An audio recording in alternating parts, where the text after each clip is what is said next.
Добро пожаловать на канал Hard Reset Info. Перед нами находится устройство REDMI NOTE 7, и сейчас я покажу вам, как выполнить сброс всех настроек.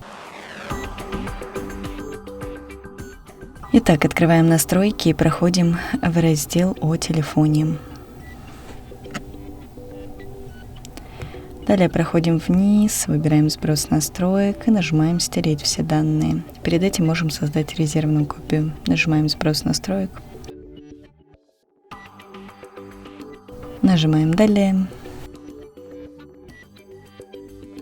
и нажимаем «Ок».